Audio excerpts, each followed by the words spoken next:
It's a gift. Yeah, It's a gift to be able to do that. That's incredible. But I think we overlap a little bit with what you do, because what I see of what you do is very much connected to art.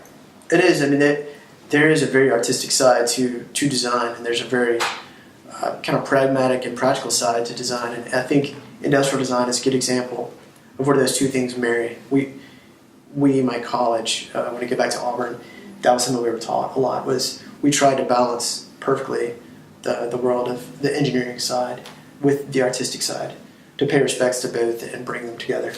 So yeah, it's true. It's true. It's pretty interesting. So when you're working on a project with a particular client, I'm sure there's a lot of in-depth conversation about that client and that client's vision of what this new structure is going to look like and what it's going to be used for and who's going to be there. And yeah, that's very true.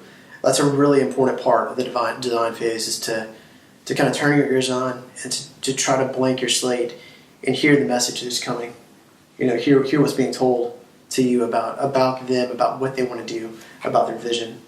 So that's true with my work too. Yeah. Active listening, being present, and really listening to what another person is saying to you, as opposed to jumping forward with the next idea in your head. Just listen, because the next idea may be in the voice of the person that you're talking to, and that's where that next thing will lead you to.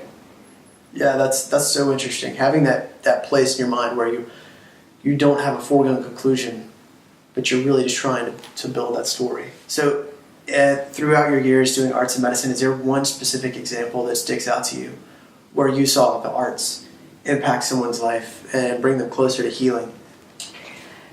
There have been many, but I think one that when you just asked that question that came to me was, I was working with a group of adolescents in this psych unit at the hospital, and this one young man who had never had any dance training. We started doing a dance class, and something happened. He became the movement. I had, some parameters set up, but he went so beyond the parameters that became almost a magical moment of watching this human being become the movement. Something happened, something changed in him, and when the music stopped, we looked at each other, and I said to him, "You are a dancer." And he said, "I am, and I never knew it." Wow. And it doesn't really have a happy ending for this young man, but Sure. In that moment, Mm-hmm. he had the realization that he was an artist, but he had never had the experience of having training, or he didn't need it. He was so gifted artistically in movement. Right. And I do think in that moment something happened for him. Just kind of woke it up inside of them. Okay. So I was in a particular situation where I'm with a lot of adults, and we're all sitting around, and we have just had a dance class, and it's at the end of the dance class, and I look around the room, and they're smiling faces. People are interacting with one another, and this is in a unit where there's not usually a lot of interaction between the patients.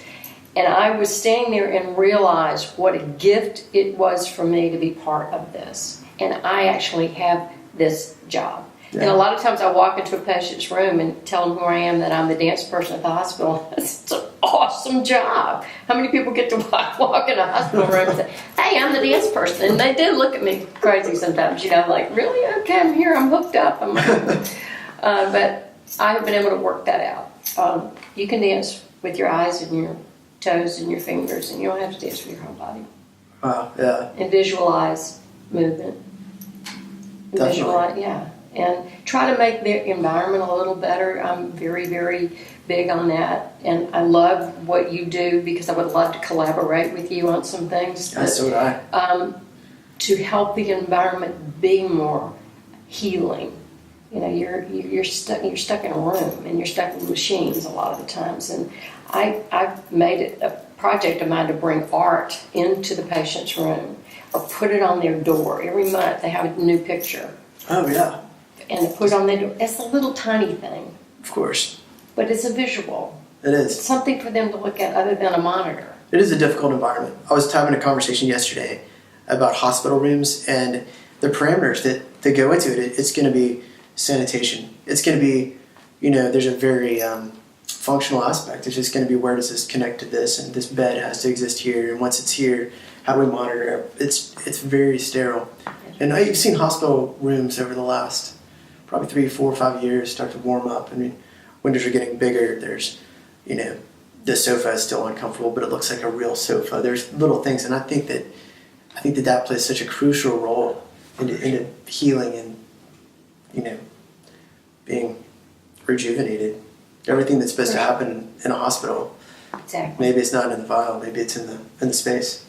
And the staff as well. What I've been interested to see is when I go and put these pictures up on the patients' doors, and the staff will come by and say, "Oh, I like the one that's for this month." Yeah. Or, "What you doing next month? What's that one's going to look like?" Or, That's great. leave extra copies of these around so that gives them something to look at as well. They're beginning to understand that the sterileness and the clinical part is, yes, important, but there's another aspect of it for the patient. There is. It's the wholeness of the healing.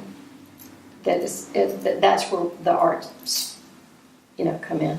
Yeah, it's really great. It's really Can great. help facilitate the healing through our different art forms. That's cool.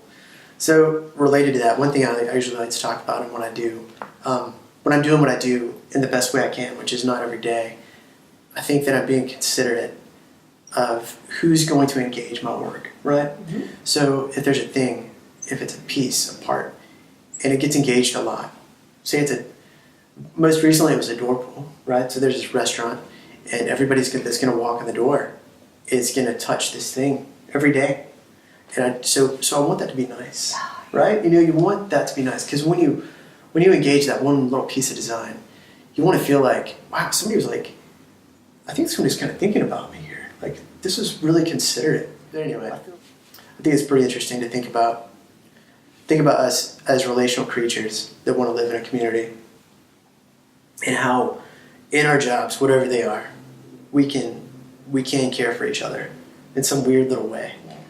And I love to have these just human moments with people where you actually get to see eye to eye, have a conversation, have a moment, and sometimes even in passing in the hospital, I will have an eye contact with somebody that just touches my heart. That for that moment, we were connected.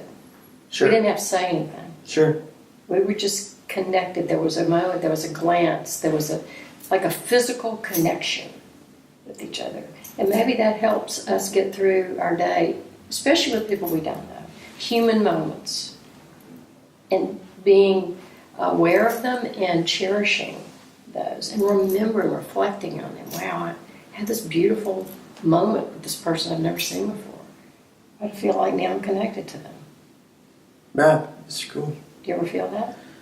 I do, maybe in different ways. I think there's times like if someone is just kind of polite or courteous, say someone holds a door, or that's just such a small thing, right? You learn that when you're a kid. It's such a big thing. It's so easy. It's just the calories you burn holding this door open are just nothing. But people feel I really appreciate it when somebody does that for me, right? It's a neat thing. So I try to return that and do that for the people. But in those little moments, so maybe it's not quite like yours. Maybe it's not quite the connection, the subliminal connection, but it's just hey, I know you're a person. I know life is tricky. This is going to be a tough, this road we're on is not simple. But hey, here's, this door is going to be a little easier to get through.